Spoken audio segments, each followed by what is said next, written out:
Hey Dad, ਚੰਗੀ ਤਰ੍ਹਾਂ ਖੇਡੀ champ. any doubt?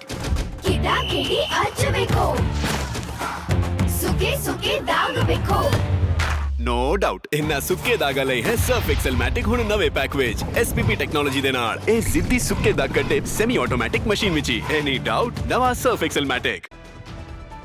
Bajrang Punia पर लगे 4 साल के बैन पर खूब बयानबाजी हो रही है। पहलवान में भाजपा नेता योगेश्वर दत्त और बजरंग पुनिया आपस में भिड़ते नजर आ रहे हैं। यमुनानगर पहुंचे भाजपा नेता व पहलवान योगेश्वर दत्त ने बजरंग पुनिया को लेकर एक बार फिर बड़ा बयान दे दिया। भाजपा नेता योगेश्वर दत्त ने बजरंग पुनिया पर लगे 4 साल के बैन को सही बताया। उन्होंने कहा कि ड्रॉप की जिम्मेवारी खुद खिलाड़ियों की होती है। उनकी तरफ से लगाए जा रहे आरोप बिल्कुल निराधार हैं। उनकी छोटी राजनीति को लोग समझ चुके हैं। कोई भी खिलाड़ी उनके साथ नहीं है। देखिए, ये हमारे साथ खुद सुमित है, जो पैरा ओलंपिक का 2 बार का ओलंपिक चैंपियन है। और खिलाड़ी की खुद जिम्मेवारी होती है कि उसका डोप देना, उसको मेल करना होता है कि जब भी मैं 15 दिन में कर रहूँगा, अगर मैं आज के बाद अपनी कोई जगह छोड़ता हूँ, 15 दिन में कर रहूँगा, विदेश में रहूँगा या अपने देश में किस टाइम पर रहूँगा, तो बताना होता है, वाडा नाडो को इन्फॉर्म करना होता है कि भाई इस टाइम पे यहाँ वेयर अबाउट में बताना होता है। और अगर 3 बार में अगर हम अपना डोप नहीं देते तो ऑटोमेटिकली वो अपराध की श्रेणी में आता है और उस पर डोप बैन का प्रावधान है। तो जो 4 साल का बैन लगाया है एज ए रूल वो बिल्कुल ठीक लगाया है। कोई गलती उसमें खिलाड़ी की मानी जाती है। और अकेला ये केस नहीं है, एक खिलाड़ी हमारे अभी ओलंपिक के टाइम में एक हमारी बॉक्सर थी खिलाड़ी, उसको भी इस तरीके से झेलना पड़ा। वो भी उसमें बता नहीं पाए वेयर अबाउट में, और ये तो डोप लेने वाले इसके साथ घूम रहे थे और ये भाग रहा था। तो ये तो बिल्कुल ऐसे तो पक्का पहली बार मेरे ऐसे डोप बैन लगता है। और मेरा डोप लेने वाला मेरे पास यहाँ पे आया और मैं यहाँ से भाग जाता हूँ तो वो डोप की श्रेणी में आता है और मेरे पे डोप लगने का वो प्रावधान है। तो ये तो डोप वहाँ होते हुए भी डोप नहीं दिया। तो इसमें ये बिना बात की एक राजनीति और लोगों में और पूरे देश में ये दुष्प्रचार करना होता है। जिस तरीके से ओलंपिक में एक पहलवान का विनेश फोगाट का वेट नहीं आया था, 100 ग्राम रहा था, और पूरे देश में एक माहौल ऐसा बनाया गया कि प्रधानमंत्री ने और भारत सरकार ने साजिश के तहत इसका वेट नहीं आने दिया। और ये जिम्मेवारी खुद खिलाड़ी की होती है। ऐसे ही डोप की जिम्मेवारी खुद खिलाड़ी की होती है। अगर कोई खिलाड़ी, मैं आपको 2016 की बात बताता हूँ, रियो ओलंपिक के टाइम नथिंग यादव डोप में आया था और उसने भी इस तरीके के मतलब ये थी कि भाई किसी ने उसको कुछ खिला दिया पिला दिया हो। सबके यहाँ से बड़ी होने के बाद भी उस वाडा ने उस पर डोप 4 साल प्रतिबंध लगा था कि डोप आपने लिया हुआ, किसी ने भी दिया हो पर डोप आपके अंदर मिला है, आप डोपिंग में आए हो तो आपके 4 साल का बैन लगेगा। कोई ये खुद खिलाड़ी जिम्मेवारी होती है। अगर मैं डोप में आता हूँ तो मेरी जिम्मेवारी है, मैं क्या खाता हूँ क्या पीता हूँ उसकी जिम्मेवारी मेरी है। अगर मेरे को कोई पिला भी जाता है वो मेरी जिम्मेवारी मेरी है, मैंने क्यों पिया किसी से कुछ लेके। तो इस तरीके की बातें बिल्कुल निराधार हैं और हमें खुद पता होना चाहिए और सबको पता भी है, हर खिलाड़ी को पता है कि डोप में कौन खिलाड़ी कैसे आता है और जब डोप से भागता है तो उस पर बैन लगता है। सर, जिस तरीके से बजरंग पुनिया खासकर राजनीति और ये फंसाया गया, देखिए इन्होंने एक पूरे देश में एक माहौल बनाया। तो मैं पीछे बोला था कि राजनीति अपनी जगह, खेल अपनी जगह है और खिलाड़ी को उसको खेल करते रहना चाहिए। अगर हमारा राजनीति में हम खिलाड़ियों क्यों अपना हिस्सा नहीं खिलाड़ी करेंगे तो बिल्कुल गलत है। खिलाड़ियों का खेल डिस्टर्ब होगा उससे। ये अभी अब ओलंपिक 2028 में फिर ओलंपिक है, उससे पहले एशियन गेम्स है, कॉमनवेल्थ गेम्स है, तो और खिलाड़ी डिस्टर्ब भी होता है। कुश्ती को बहुत ज़्यादा नुकसान इन पहलवानों की वजह से हुआ है। जो कोई इन्होंने आरोप लगाए थे वो कोर्ट में के साथ फैसला कोर्ट करेगा उसको, जिसने भी कुछ गलत किया उसको सज़ा मिलेगी। तो उसके बाद तो उस चीज़ से दूर हटना चाहिए। आज भी हमारी जो कुश्ती फेडरेशन उस पर बैन लगा हुआ है। नेशनल में इन्हें बार बार ये कोर्ट में जाती हैं कि फेडरेशन नेशनल क्यों कराती है, फेडरेशन टीम क्यों भेजती है, जिसका खामियाजा हमारे जूनियर पहलवानों को भुगतना पड़ता है। और सभी पहलवान बड़े आहत हैं इस चीज़ से और सभी इनकी इस राजनीति को, जो छोटी राजनीति है अच्छी राजनीति है, उसको समझ चुके हैं। आज इनके साथ कोई भी खिलाड़ी नहीं खड़ा है।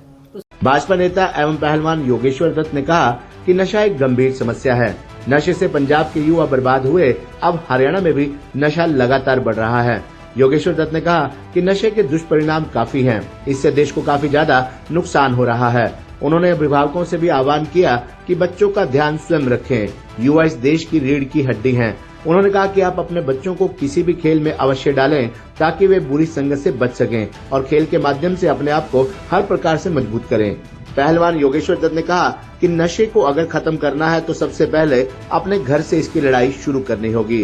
ये बहुत बड़ी समस्या है और गंभीर समस्या है। ये पंजाब में पहले बहुत ज़्यादा हमारे पंजाब के युवा बर्बाद हुए, अपनी जान गंवाई और बहुत से अब जैसे हरियाणा में भी ये काफ़ी तेज़ी से फैल रहा है, तो इसके का एक दुष्परिणाम बड़े गहरे होते निकलते हैं इसके, और पूरे देश को इसका खामियाजा भुगतना पड़ता है। मैं सभी पेरेंट्स से, जो माता पिता हैं, जो अध्यापक, उनसे कहूँगा कि जो उनके स्टूडेंट हैं, जो माता पिता उनके बच्चे हैं, उनका ज़रूर खुद ध्यान रखें अब, क्योंकि हमारे बच्चे हमारी धरोहर हैं, इस देश का भविष्य है, और उनको निखारना हमारा काम है।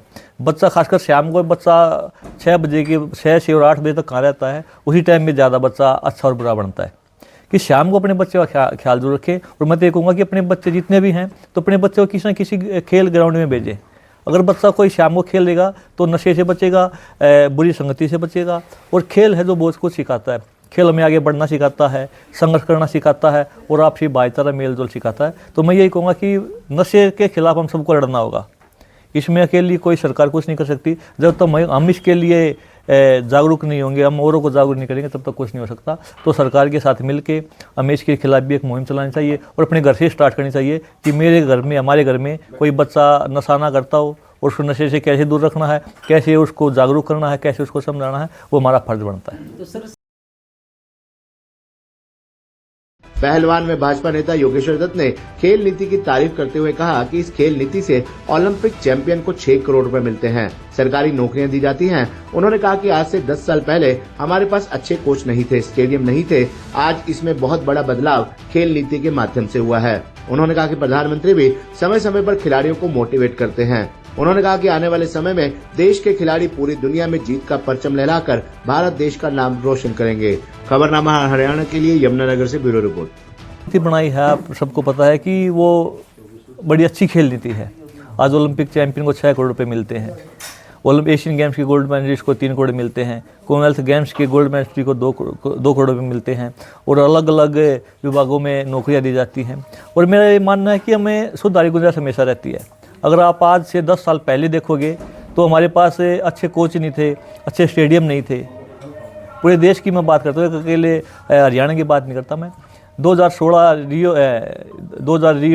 रियो ओलंपिक के बाद हमारे 2 मेडल आए थे। उसके बाद प्रधानमंत्री जी ने टॉप्स का गठन किया था, एक टीम बनाई थी जो आज टारगेट ओलंपिक पोडियम स्कीम से चलती है, जिसमें हम युवा बच्चों के भी लेते हैं, और जो कोर ग्रुप में आते हैं जो खिलाड़ी हैं उनको लेके उनको ओलंपिक मेडल किस तरीके से जीतते हैं उस पर काम किया जाता है। उसके साथ साथ खेलो इंडिया, फिट इंडिया करके स्कीम चलाई है, जिससे बच्चों को डायरेक्ट फ़ायदा होता है। जो जूनियर बच्चे हैं, जो एक बार खेलो इंडिया में सेलेक्ट हो जाता है तो पर उनका रहने का, खाने का, पीने का खर्चा सारा सरकार वहन करती है। उससे अलग 10,000 रुपये पॉकेट मनी अंडर 17 के बच्चे को दी जाती हैं। तो काफ़ी कुछ सरकार करने लग रही है, बात हरियाणा सरकार हो चाहे बात सरकार की हो। और हमारे खिलाड़ी देखिए कि अलग अलग में ओलंपिक खिलाड़ी हो या पैरा ओलंपिक खिलाड़ी हो, तो उन्होंने पूरी, चाहे एशियन गेम्स हो, कॉमनवेल्थ गेम्स हो, ओलंपिक हो, तो उन्होंने देश का परचम फहराया है, और हमारे खेल आगे बढ़े भी हैं। तो मैं यही कहूँगा कि सुधार की गुंजाइश हमेशा रहती है। ग्रास रूट पर जितनी हम ज़्यादा मेहनत करेंगे तो हम और ज़्यादा अच्छा होंगे।